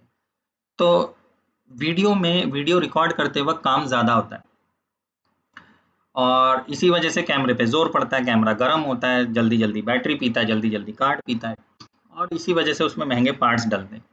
एक्चुअली देखा जाए तो और भी होते हैं, बट मेजर 10 ही हैं। मेजर 10 में से सबसे ज़रूरी 3 ये बीच वाले हैं: कलर स्पेस, क्रोमा सब सैम्पलिंग, कलर बिट है। तो जैसे एक छोटा सा एग्जांपल लेता हूँ, शटर के अंदर कई तरह के शटर होते हैं कैमरे के अंदर। जैसे हम सुनते हैं मैकेनिकल ब्लेड वाला shutter, electronic shutter, electronic first curtain shutter, या ग्लोबल शटर। जनरली मोटा जो फ़र्क है वो है ब्लेड वाले शटर में और इलेक्ट्रॉनिक वाले शटर में। फोटोग्राफी में दोनों शटर ही चलते हैं, और फोटोग्राफी में जनरली हम ग्लोबल शटर बोलते हैं। ग्लोबल शटर कहने का मतलब, फोटो जब खींची जाती है वो एक बार में पूरे सेंसर का डाटा सेव कर लेता है, मतलब पूरा का पूरा डाटा एक बार में कॉपी पेस्ट हो जाता है, मेमोरी कार्ड पे जाता है, ग्लोबल। वीडियो में ऐसा नहीं होता, वीडियो में रोलिंग शटर होता है, वीडियो रिकॉर्डिंग होती है लाइन बाय लाइन। जैसे मान लो कि इंडिया में नॉर्मल स्पीड है वीडियो की 25 एफपीएस, एक सेकंड में 25 फ्रेम रिकॉर्ड होंगे। तो सारे फ्रेम एक एक बार में रिकॉर्ड नहीं होंगे कि एक सेकंड में 25 फ्रेम हो रहे हैं, हर फ्रेम इंडिविजुअल फोटो की तरह रिकॉर्ड हो रहा है, नहीं। फोटो में चलता है ग्लोबल शटर, मतलब पूरा फ्रेम एक बार में रिकॉर्ड होता है। वीडियो में लाइन बाय लाइन होता है। कहने का मतलब ये है कि अगर मैंने कोई टेबल फैन चलाया किसी टेबल पे, एक दोनों सेम कैमरा मॉडल हैं, एक कैमरे से मैं फोटो खींच रहा हूँ ग्लोबल शटर ब्लेड या इलेक्ट्रॉनिक मोड में, और दूसरे सेम सिमिलर मॉडल कैमरे से वीडियो बना रहा हूँ, वो की वीडियो में जा रहा है बाय डिफ़ॉल्ट रोलिंग शटर होता है, लाइन बाय लाइन होता है। तो दोनों फुटेज जब एडिटिंग सॉफ्टवेयर पे लेके जा रहा हूँ, फोटोग्राफी में एडिटिंग सॉफ्टवेयर में जब मैंने फोटो वाला, जिस कैमरे से मैंने फोटो खींची, फोटो को मंगा के एडिटिंग सॉफ्टवेयर की टाइमलाइन पे रखता हूँ, तो पंखे के ब्लेड बिल्कुल सीधा नजर आते हैं, डिट्टो जैसा पंखा स्टॉप होता है वैसे ही नजर आ रहा है। लेकिन वीडियो में पंखे के ब्लेड टेढ़े नजर आ रहे हैं। वीडियो एडिटिंग के दौरान जैसे मैंने वीडियो पंख चलते हुए पंखे की वीडियो रिकॉर्ड करी थी दूसरे कैमरे से, जब मैं उसे पॉज करूंगा टेढ़ा नजर आएगा। एक और एग्जांपल लेते हैं, जैसे हाथ में जो हम कड़ा पहनते हैं, जैसे जो सिख लोग होते हैं हाथ में कड़ा पहनते हैं, कड़े को अगर मैं टेबल पे घुमाऊं तेजी से, जैसे सिक्का स्पिन करते हैं, सिक्का स्पिन करते हैं, और मैं फोटो खींचूंगा, फोटो खींचने पे कड़ा बिल्कुल सीधा नजर आएगा, जो भी ओवल शेप होगा जिस एंगल पे वो सीधा नजर आएगा। लेकिन वीडियो में आर्ट की शेप में नजर आएगा। असली दुनिया में कड़ा आर्ट की शेप में थोड़ी है, कड़ा तो गोल है। किसी एंगल से देखूंगा ओवल नजर आएगा, समझ में आएगा, आर्ट थोड़ी नजर आएगा। बिल्कुल डिट्टो गणित के 8 नंबर की तरह आता है। क्यों? क्योंकि वीडियो में रोलिंग शटर चलता है, लाइन बाय लाइन रिकॉर्ड होता है। कहने का मतलब ये है कि जैसे ही मैंने वीडियो कैमरा में रिकॉर्ड का बटन दबाया, पहले सेकंड के पहले फ्रेम, मान लो जैसे कैमरे में मैंने फुल एचडी साइज रिकॉर्ड कर रहा हूँ, 25 एफपीएस पे कर रहा हूँ, तो वीडियो कैसे रिकॉर्ड होगी? रिकॉर्ड बटन दबाते ही पहले सेकंड के पहले फ्रेम की पहली लाइन रिकॉर्ड होगी, जैसे टाइपराइटर चलता है। तो इसका मतलब ये है कि फुल एच डी वीडियो है तो 1920 पिक्सल बाई 1080 पिक्सल, 1920 पिक्सल चौड़ाई में, और 1080 लाइन उसमें हॉरिजेंटल, और पिक्सल हो गए 1920। तो इसका मतलब ये है कि अगर मैं आपसे बोलूं कि 1 से 100 तक गिनती गाओ, कितनी जल्दी गा लोगे? 1 सेकंड, 5 सेकंड, 10 सेकंड। कैमरा क्या कर रहा है, जैसे ही रिकॉर्ड बटन दबा पहले सेकंड के पहले फ्रेम की पहली लाइन रिकॉर्ड होती है। इसका मतलब वीडियो का पहला फ्रेम रिकॉर्ड करने के लिए उसे 1080 लाइन रिकॉर्ड करनी है एक एक करके। जब तक वो एक किनारे से दौड़ना शुरू करता है, rolling shutter dot dot dot dot dot dot typewriter की तरह रिकॉर्ड करना शुरू करता है, तब तक पंखे का ब्लेड और कड़ा जगह बदल देता है। ये प्रॉब्लम जनरली आपने प्रैक्टिकल देखी होगी कि किसी इवेंट में वीडियो भी रिकॉर्ड हो रही है, फोटोग्राफर फ्लैश चमका रहा है, फोटो खींच रहा है। वीडियो एडिटिंग में अक्सर देखा होगा आधा फ्रेम चमका हुआ था, आधा काला होता है। कहने का मतलब फुल एचडी रिकॉर्डिंग हो रही है, पहले फ्रेम की पहली लाइन जब रिकॉर्ड हो रही थी तब कैमरे की फ्लैश अवेलेबल थी। 2 3 4 5 6 600 700 800 लाइन पे जाते जाते 800 लाइन जैसी रिकॉर्ड हुई वहां पे फ्लैश बंद हो गई। 800 के बाद की सारी लाइन ब्लैक रिकॉर्ड हो रही है। तो video line by line record होती है। इसी चक्कर में क्या होता है कि चलती हुई ट्रेन से अगर हम किसी खंबे की वीडियो बनाएं तो खंबा टेढ़ा नजर आता है, रोलिंग शटर बोलते हैं। कई बार इतनी प्रॉब्लम होती है नोकिया के फोन में या कुछ ब्रांड में, नाम नहीं लूंगा, वीडियो पर्दे की तरह, जैसे ट्राइपॉड हेड पे कैमरे को तेजी से पैन कर दो, left to right to left घुमा दो तो वीडियो पर्दे की तरह लहराने लग जाती है। तो ये होता है रोलिंग शटर। पर्दे की तरह क्यों लहरा रहा है, क्योंकि कैमरा इतनी तेज घूम रहा है कि लाइन बाय लाइन रिकॉर्ड करने में चीज़ें अपनी जगह बदल लेती हैं। तो ये प्रॉब्लम जहाँ होगी तो वीडियो की क्वालिटी ख़राब हो जाएगी। तो इसका मतलब ये है कि हम 1 से 100 तक गिनती गिनने में कितना टाइम लगा रहे हैं। कैमरा 1 सेकंड की वीडियो के लिए 25 फ्रेम रिकॉर्ड कर रहा है और हर फ्रेम के लिए 1080 गिनती गा रहा है। सोचो कितना फास्ट। GH5 जो है उसका जो रोलिंग शटर है 17 मिली सेकंड है। 17 मिली सेकंड का मतलब ये हुआ पहले फ्रेम की पहली लाइन से लेकर 1080 लाइन पार करने में उसे 17 मिली सेकंड लगते हैं। जिस कैमरे का जितना ज़्यादा होगा उतनी ज़्यादा रोलिंग शटर होगी। बट फोटोग्राफी में ये प्रॉब्लम नहीं होती, क्योंकि फोटोग्राफी में पूरा फ्रेम एक बार में कैप्चर हो जाता है, इसलिए कोई भी चीज़ टेढ़ी मेढ़ी नज़र नहीं आती। और अब आगे चल के जो वीडियो के एडवांस कैमराज आ रहे हैं वो जनरली ग्लोबल शटर में आ रहे हैं, मतलब वीडियो में ये रोलिंग शटर की प्रॉब्लम को ख़त्म कर दिया जा रहा है। ये पुराने ज़माने की टेक्नोलॉजी है, प्रोसेसर इतने फास्ट नहीं होते थे तो वीडियो में लाइन बाय लाइन रिकॉर्ड करते थे। बट अब वो मुसीबत नहीं है, अब quad core 8 core octa core processor होते हैं कैमरों में, तो रोलिंग शटर को बिल्कुल ही हटाया जा रहा है सिनेमा लेवल पे भी। तो मतलब ये कुछ ऐसे technical resource consuming major difference हैं जो फोटोग्राफी को वीडियो से अलग करती हैं। वीडियो में कैमरे का बहुत जोर पड़ता है और कैमरा अगर नहीं सस्टेन कर पाएगा, या सिनेमा लेवल पे तो कैमरे में पंखा लगा होता है, भर भर भर भर चलता है साउंड, इसीलिए बूम माइक पे रिकॉर्ड करी जाती है। तो वीडियो का जो क्वालिटी पैरामीटर है फोटो और वीडियो में, सबसे पहला डिफरेंस है फ्रेम रेट का। तो फोटो एक स्टिल फ्रेम है, सिंगल फ्रेम है, वीडियो में मल्टीपल फ्रेम्स होते हैं। फोटो का जैसे साइज होता है 5/7 4/6 8/10 8/12, वीडियो का भी साइज होता है VCD DVD, हालांकि ये साइज फिक्स होते हैं, रेजोल्यूशन भी फिक्स होता है। UHD FUHD DCI 2K DCI 4K DCI 8K, इस तरीके से। डाटा रेट सिंपल सी चीज़ है कि जैसे मैंने कहा था कि फोटोग्राफी में 4-5 मसाले हैं, घटाएंगे बढ़ाएंगे स्वाद बदल जाएगा। वीडियो में 10 हैं, इनका मिक्सचर बनेगा तो भी स्वाद अलग अलग होगा, वीडियो की क्वालिटी पे फर्क पड़ेगा। तो उसी तरीके से वीडियो में 10 मसाले हैं, घटाएंगे बढ़ाएंगे क्वालिटी में फ़र्क आएगा। प्लस जैसे पैरामीटर घटाएंगे बढ़ाएंगे क्वालिटी में फ़र्क आएगा तो फाइल साइज पे भी फ़र्क आएगा। तो डाटा रेट जनरली ये समझा जाता है कि किसी एक स्वाद की, एक वैरायटी की वीडियो रिकॉर्ड करने में, 1 सेकंड की वीडियो रिकॉर्ड करने में मेमोरी कार्ड हार्ड डिस्क में कितनी जगह लगी, तो ये डाटा रेट है। और ये भी समझा जाता है कि किसी कैमरे का अगर डाटा रेट ज़्यादा आ रहा है, जैसे रेड का एक कैमरा उठा लेते हैं, रेंजर सीरीज़ में अब जैसे इन्होंने मॉन्स्ट्रो 8 के VV सेंसर के साथ 960 GB की SSD 14 मिनट में भर देता है, मतलब 1 सेकंड की वीडियो 5.1 Gbps है, जो बहुत बड़ा डाटा रेट है, एरी से भी बड़ा है। तो इस डाटा रेट मतलब 1 सेकंड में इतनी वीडियो रिकॉर्ड हो रही है इतने बड़े साइज़ की, 960 GB की SSD 14 मिनट में ख़त्म। तो जनरली ये भी समझा जाता है कि जिस कैमरे का डाटा रेट जितना बड़ा है उतना बढ़िया। जैसे सोनी 100 से ऊपर नहीं जाता, 100 Mbps कोई भी वीडियो बना लो 100 से ऊपर नहीं जाएगा, 100 मेगाबिट पर सेकंड। बट GH5 5S में 400 भी है, 4 गुना ज़्यादा क्वालिटी हो गई। तो ये दिखाता है कि उसका जो कोडेक है या उसका जो फाइल फॉर्मेट है कितना बढ़िया काम कर रहा है। जनरली जैसे आपने ये देखा होगा कि भाई अगर आपको फोटोग्राफी में ज़्यादा कलर चाहिए तो रॉ के लिए ज़्यादा स्पेस देना ही पड़ेगा। सस्ते में कम स्पेस में आप रॉ फाइल नहीं बना सकते, क्योंकि रॉ अगर आपको ज़्यादा क्वालिटी ज़्यादा कलर दे रहा है तो जगह भी तो ज़्यादा लेगा।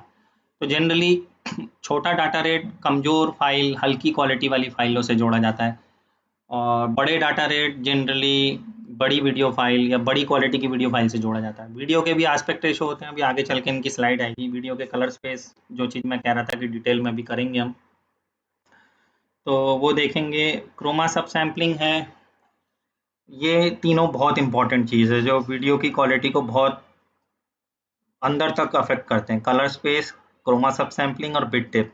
ये मतलब अगर 10 लोगों में से ये 3 राजा है, मतलब ये वीडियो को सुधार भी सकते हैं और बिगाड़ भी सकते हैं। ये 3 पैरामीटर बहुत ज़रूरी होते हैं समझना। प्रोग्रेशन आज की डेट में मायने नहीं रखता, बट अब 2 वैरायटी है। पुराने ज़माने की एक वैरायटी है जो ऑब्सोलीट हो गई है, जिसे हम इंटरलेस वीडियो कहते हैं, आई, जो टीवी टावर से पिक्चर ट्यूब वाले टीवी के लिए चलता था। आजकल सब कुछ सैटेलाइट पे, इंटरनेट पे है, तो प्रोग्रेशन पी चलता है, प्रोग्रेसिव चलता है। कोडेक और रैपर ये एक इंटरेस्टिंग फैक्ट है। पुराने ज़माने में जब एडिटिंग होती थी, जब नई नई कंप्यूटर की एडिटिंग आई थी, तो मिनी डीवी कैमराज होते थे, और 180-90 रुपए की टेप होती थी, 1 घंटे की वीडियो रिकॉर्ड होती थी मिनी डीवी टेप में। लेकिन लोगों के पास एडिटिंग के 2 कंप्यूटर होते थे। विंडोज़ वाला कंप्यूटर होता था प्रीमियर पे, एप्पल वाला कंप्यूटर होता था एफसीपी पे। अब मिनी डीवी कैमरे से जब हम वीडियो रिकॉर्ड करते थे, कैमरे ने तो डीवी कोडेक लगा के मिनी डीवी टेप पे सारा वीडियो का डाटा डाल दिया, लेकिन ये वाली मिनी डीवी टेप जब हम फायरवायर कार्ड के थ्रू प्रीमियर विंडोज़ में रिकॉर्ड करते थे, तो फाइल बनती थी एवीआई। और यही वाली DV tape, same DV tape की कॉपी उठा के अगर मैं एप्पल कंप्यूटर पे रिकॉर्ड करता हूँ, तो फाइल बनती थी एमओवी। और लोग झगड़ा करते थे, नहीं मेरे पास एप्पल है, एप्पल में एमओवी फाइल बनती है, और एमओवी फाइल बनने की वजह से ज़्यादा क्वालिटी होती है। नहीं, जब कैमरे ने डीवी क्वालिटी में एक बार टेप पे डाटा भर दिया, वही मास्टर है। उसी का एक वर्जन एवीआई रूप में विंडोज कंप्यूटर में गया, सेम क्वालिटी का दूसरा रूप एमओवी रूप में एप्पल में गया, तो क्वालिटी घटती बढ़ती नहीं है। मतलब क्वालिटी जब एक बार मास्टर जगह पे रिकॉर्ड हो गई, वो एंड तक लगभग वैसी ही रहती है, अगर एडिटिंग में हम उसको कम क्वालिटी पर रेंडर ना करें तो कोडेक एक बहुत इंपॉर्टेंट चीज़ है। और एक्चुअली कोडेक क्या होता है कि जैसे इंसान के 2 नाम होते हैं, एक उसका माता पिता नाम देते हैं और एक उसका खानदान का नाम होता है, सरनेम होता है। उसी तरह फोटोशॉप के अंदर अगर मैं कोई फाइल बना रहा हूँ, मैंने लिखा रोहन मोहन डॉट पीएचडी, तो रोहन मोहन उसका फर्स्ट नेम है, पीएचडी उसका खानदान का नेम है, मतलब कोडेक। कंप्यूटर की लैंग्वेज में डॉट के बाद जो भी एक्सटेंशन है वो एक्चुअली कोडेक है। Word, Excel, PowerPoint, MP3, वेव, एमओवी, MP4, MTS, ये सारे कोडेक हैं, एक्सटेंशन है। और कोडेक बनता किससे है? इन्हीं पैरामीटर से जो उसकी क्वालिटी कंट्रोल करते हैं। कोडेक जो अगर मान लो एमओवी फाइल होगी, उस एमओवी वीडियो फाइल का एक फ्रेम रेट होगा, 25 FPS है, 24 है, 30 है या 50 है। रेजोल्यूशन होगा, फुल एचडी है, एचडी है या 4K है। डाटा रेट होगा 3.1 Mbps है या 28 Mbps है। आस्पेक्ट रेशो होगा 16:9 है या 4:3 है। कलर स्पेस होगा 709 है या रेक 2020 है। क्रोमा सब सैम्पलिंग होगा 444 है, 422 है, 420 है। कलर डेप्थ होगा, वीडियो में 3 वैरायटी होती है, 8 बिट, 10 बिट, 12 बिट और 16 बिट। प्रोग्रेशन आई में होगा या पी में होगा। इन सारे मसालों को जोड़ के जो वैरायटी बनेगी वो एक तरह का कोडेक बनेगा। मतलब कोडेक अकेला कुछ नहीं है। कोडेक जनरली क्या होता है कि उस फाइल का जो लोग क्वालिटी कंट्रोल करते हैं, उसी की स्वाद को इकट्ठा करके कोडेक बोला जाता है। इस कोडेक को रिकॉर्ड करने में 1 सेकंड में जितना मेमोरी कार्ड पर जगह लगेगी, वो डाटा रेट होगा। और कुछ नए कैमरे आ गए हैं, 2 कैमरा 6 सेंटीमीटर जोड़ दो दूर, मतलब इंसान की 2 आंखें सर पे 6 सेंटीमीटर दूर हैं, तो उसी तरीके से 2 कैमरे अगर 6 सेंटीमीटर दूर लगा दो तो सस्ता 3D कैमरा बन गया। Left I right I, editing software में इनको जोड़ने का तरीका होता है। तो ये स्टिचिंग प्रोसेस हो गया कि वीडियो की सिलाई कैसे होगी। 360 डिग्री वीडियो होता है। कैमरे के दोनों साइड कैमरा लगा होता है, मतलब पीछे और आगे, और दोनों वीडियो रिकॉर्ड करते हैं, जिनको फिर दोनों तरफ जोड़ा जाता है, स्टिच करा जाता है। दोनों कैमरों को गुब्बारे की तरह जोड़ दिया जाएगा गोलाई में। तो वो 360 स्टिचिंग अलग होती है, और 3D स्टीरियोस्कोपिक लेफ्ट आई और राइट आई स्टिचिंग अलग होती है। तो मतलब वीडियो की सिलाई किस तरीके से हो रही है, 3D वीडियो की सिलाई अलग तरीके से होती है, 360 वीडियो की सिलाई अलग होती है। तो ये एक्चुअली पैरामीटर्स हैं, जिसमें से सबसे ज़रूरी है बीच के 3 है। तो थोड़ा सा एक्चुअली काफ़ी देर का मतलब आज कंटेंट हो गया मेरे ख्याल से। नेक्स्ट मैं छोटा सा झलक दिखा देता हूँ। नेक्स्ट टाइम संडे हम इसको वीडियो के 10 पैरामीटर डिस्कस करेंगे कि फ्रेम रेट कैसे दुनिया में इवॉल्व हुआ, कैसे 24 एफपीएस आया, कैसे 25 एफपीएस आया, कैसे 30 एफपीएस आया, फिर 50-60 कैसे आए, फिर ये जो पॉइंट वाले नंबर होते हैं 29.96 एफपीएस, ये पॉइंट वाले एफपीएस कहाँ से आए, और इसमें जैसे मतलब इसके पीछे इंटरेस्टिंग स्टोरी है। दुनिया में 125 साल से फिल्म 24 एफपीएस पे बन रही है। सिर्फ 2 एक्सेप्शंस हैं इस पूरे 125 साल की हिस्ट्री में। इकलौती फिल्म है हॉबिट जो 48 एफपीएस पे बनी है, गंदे तरीके से पिटी है। अभी नया आया है एंगली जेमिनी मैन, 120 एफपीएस पे बनी है, ये भी गंदे तरीके से पिटी है। मतलब लोगों के दिमाग में 24 एफपीएस का स्वाद इतने अच्छी तरीके से बैठा हुआ है कि कुछ नया ट्राई करने को वो चाहते ही नहीं है। तो ये 2 एक्सेप्शन है पूरी सिनेमा की हिस्ट्री में जो 2 अलग एफपीएस में है, अदरवाइज सारा डाटा मेजरली 24 एफपीएस है।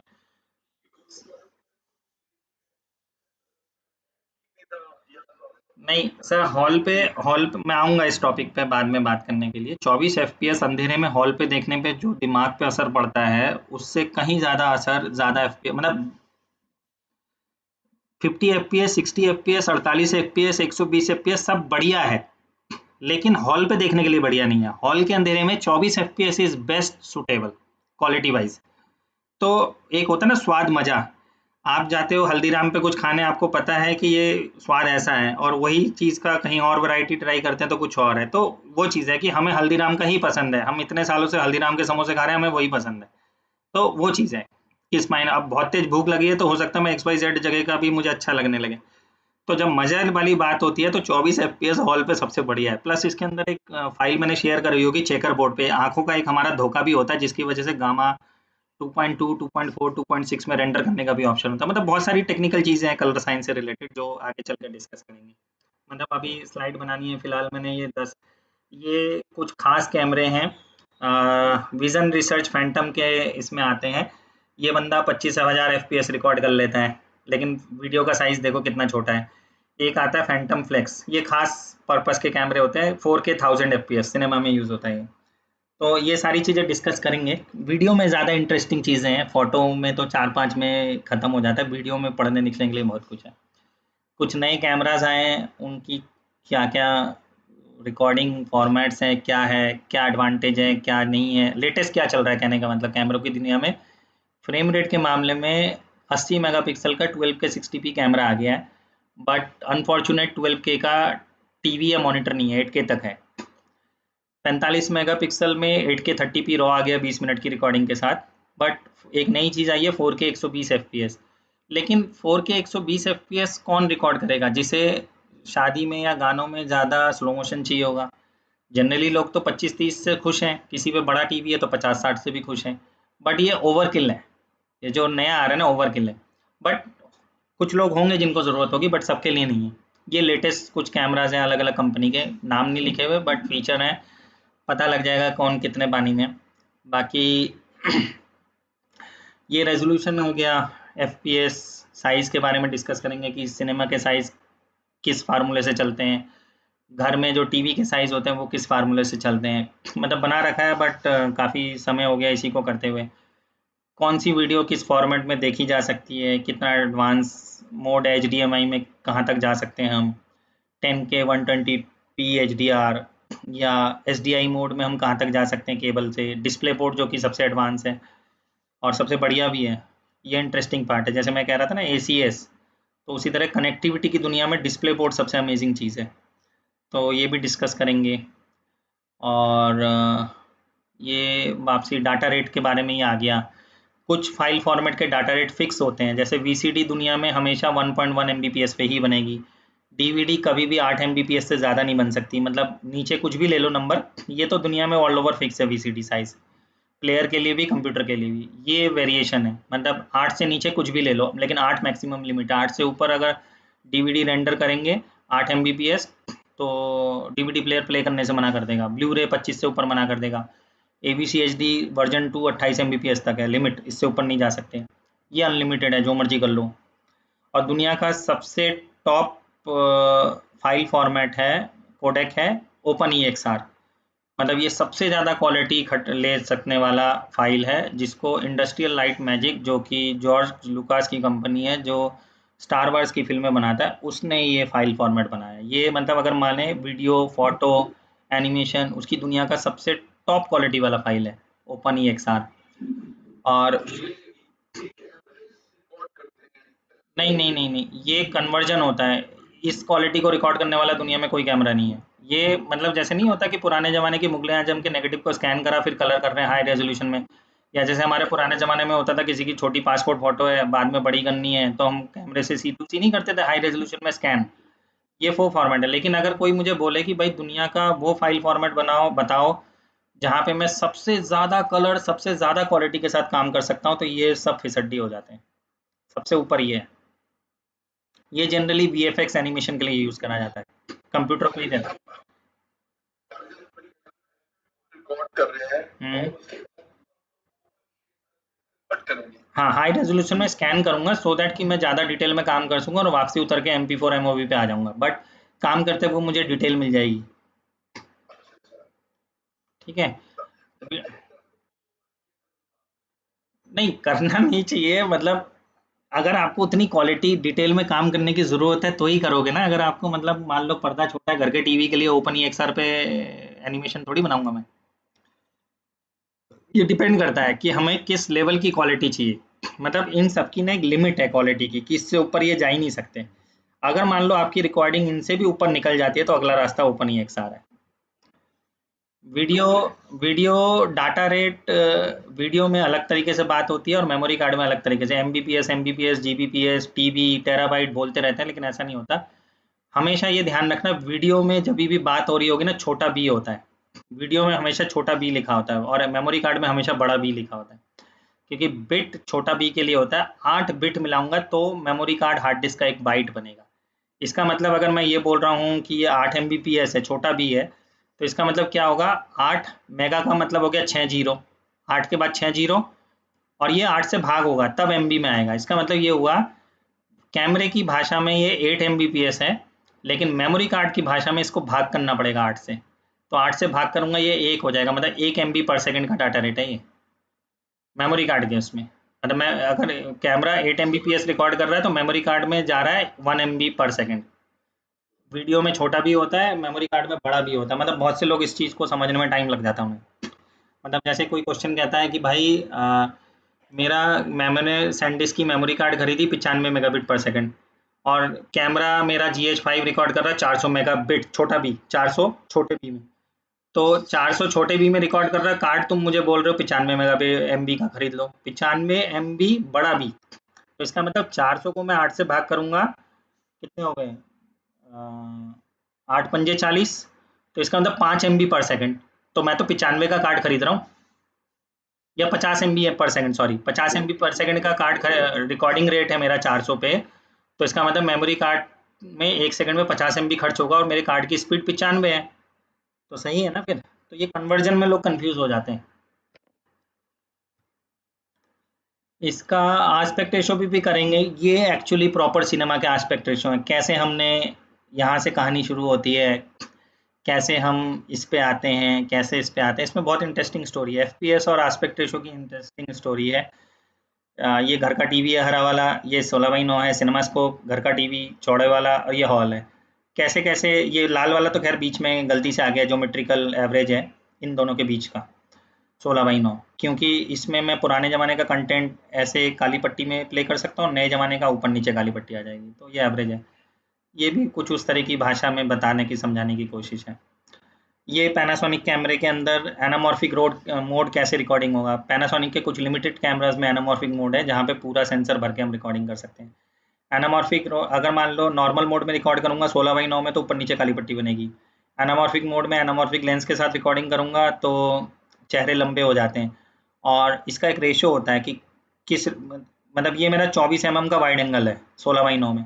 अब 16:9 को जबरदस्ती जब फुल फ्रेम में घसीटेंगे तो जाहिर सी बात है वो 24 mm को समेटने के चक्कर में वो कंप्रेस होगा, चेहरे लंबे होंगे, जिसको बाद में 2.39 या 2.35:1 में जब हम खोलते हैं, जैसे 1.7x में स्ट्रेच करना है या 2x डबल स्ट्रेच करना है, तब जाके वो नॉर्मल व्यू वापसी आता है। तो एनामॉर्फिक एक महंगा सौदा है, बट क्वालिटी बहुत अच्छी निकल के आती है। अगर मान लो मेरा सेंसर 24 मेगापिक्सल का है, 16:9 में वीडियो बना रहा हूँ, तो ऊपर नीचे काली पट्टी आ गई, ज़्यादा कुछ सेंसर छूट जाएंगे, मतलब पूरे सेंसर की क्वालिटी तो मैं इस्तेमाल नहीं कर पाया। एनामॉर्फिक में फ़ायदा ये हुआ कि सारे सेंसर के पिक्सल यूज़ हो गए, तो जाहिर सी बात है जो पहले मेरा मान लो 4K की वीडियो 8 मेगापिक्सल में बन रही थी, अब ज़्यादा मेगापिक्सल में बन रही है, तो ज़्यादा डिटेल आएगी, और उसको जब खोलूँगा तो और ज़्यादा डिटेल आएगी। तो ये एक तरह का लालच होता है सिनेमाटोग्राफर फिल्म लेवल पे कि मुझे ज़्यादा कैसे निकाला जाए। दूसरा फ़ायदा ये हो जाता है कि फुल सेंसर भर के रिकॉर्ड करने से ये फ़ायदा हो जाता है कि कल को हॉल का वर्जन निकालना है, पट्टी लगा के निकाल दूंगा, IMAX निकालना है, पट्टी लगा के निकाल दूंगा। जैसे ये देखो, अगर मैं एनामॉर्फिक मोड में रिकॉर्ड करता तो 2.4:1 में निकाल सकता था। ये IMAX पुराने ज़माने का है, अभी IMAX 1.9:1 है। IMAX में 2 वर्जन होते हैं, IMAX film negative, IMAX digital. ये IMAX फिल्म है, फिल्म का नेगेटिव का साइज़ दे रखा है। ये जैसे फ़र्क दिखा रखा है, ये फिल्म का IMAX है, और आजकल जो डिजिटल IMAX रिकॉर्डिंग होती है मेमोरी कार्ड पे, हार्ड डिस्क पे, वो 1.9:1 है, ऑलमोस्ट 2:1 है। तो एनामॉर्फिक रिकॉर्डिंग फिल्म लेवल पे फ़ायदा ये देती है कि अगर आपने पूरा सेंसर भर के रिकॉर्डिंग करी है, प्रॉपर आस्पेक्ट रेशो में स्ट्रेच कर रहे हो, करने के बाद मेरे को ये आज़ादी मिल जाती है, मैं ये वर्जन भी इजीली निकाल सकता हूँ ऊपर नीचे काली पट्टी डाल के, और ये वर्जन भी इजीली निकाल सकता हूँ। तो जनरली फिल्म लेवल पे ऐसा ही होता है कि मल्टीपल फॉर्मेट्स में दिखाने के चक्कर में वो पूरा सेंसर भर के रिकॉर्ड करते हैं। तो धीरे धीरे जैसे जैसे अब आगे के पॉइंट्स बढ़ेंगे हम उस हिसाब से डिस्कस करेंगे। बाकी आज लगभग मेरा यहाँ तक है। फ्रेम रेट से शुरू करना था कि फ्रेम रेट बड़ी इंटरेस्टिंग चीज़ है, इसकी स्टोरी बहुत इंटरेस्टिंग है कि बिना साउंड की फिल्में जब चार्ली चैपलिन की फिल्में आती थी 12-13 FPS पे शूट होती थी, किस प्रॉब्लम की वजह से सबने कसम खाई कि हम 24 FPS पे शूट करेंगे, फिर कैसे 24 FPS को 25 और 30 FPS ने चैलेंज दिया, 25 और 30 FPS को चैलेंज मिला तो 50-60 दुनिया में कैसे आया। मतलब हिस्ट्री समझना ज़रूरी है इन सब चीज़ों को समझने के लिए। मतलब आज के दौर में यूट्यूब है, आप कुछ भी सर्च करो 2 मिनट में सब मिल जाता है, लेकिन समझ में तब आता है कि ये टेक्नोलॉजी किस प्रॉब्लम को सॉल्व करने के लिए दुनिया में आई। तो अगर हम वो चीज़ों को समझेंगे तो कैमरा और रिकॉर्डिंग, सिनेमाटोग्राफी, इन सब कामों को ज़्यादा बेहतर तरीके से समझेंगे। मतलब क्यों क्यों मैं ये सेटिंग लूँ कि मेरे को क्वालिटी में ये फ़र्क पड़ेगा। इसके लिए हिस्ट्री जानना ज़रूरी है। गणित करेंगे, रट्टा मारेंगे तो कई बार काम फंसता है, और कोई चीज़ अगर ढंग से सीखी जाए तो ज़्यादा बढ़िया। तो मतलब ये नेक्स्ट टाइम, नेक्स्ट संडे मैं शायद इसकी यहाँ से कोशिश करूँगा फ्रेम रेट से आगे बढ़ने की, और 10 ये पूरे हो जाएंगे तो सबसे शुरू में हमारे पास फिर अगला जो ऑप्शन आएगा वो है कोडेक्स। कोडेक्स को हम और तरीके से करेंगे, कलर स्पेस के बारे में और जानेंगे, बट इसके बाद से सारे टॉपिक ऑलमोस्ट 5-5, 7-7 सेकंड के होंगे, इतना लेंथ डिटेल में नहीं जाएंगे। मतलब सबसे ज़्यादा डिटेल में यही है कोडेक, उसके बाद सब थोड़ा थोड़ा थोड़ा करके, मतलब नॉर्मल इमेजेस, स्लाइड्स, चार्ट से समझ में आ जाएगा हो क्या रहा है। तो ये इतने मोटे मोटे टॉपिक्स नहीं है, जितना मोटे टॉपिक ये शुरू के 3 ही है। फिर हम थोड़ा लेंस, कलर, टेम्परेचर, ये सारी चीज़ें हैं, धीरे धीरे निपट जाएगी। मतलब लंबा काम है, बट एक जगह इकट्ठा हो रहा है, वीडियो रिकॉर्डिंग हो रही है, तो बहुत से लोगों को फ़ायदा होगा, देखेंगे, सीखेंगे, समझेंगे। तो थैंक यू आप सभी का, जो लोग हैं। पता नहीं मैं स्लाइड पे ही था, ज़्यादा लोगों को जोड़ नहीं पाया, पीछे अगर किसी के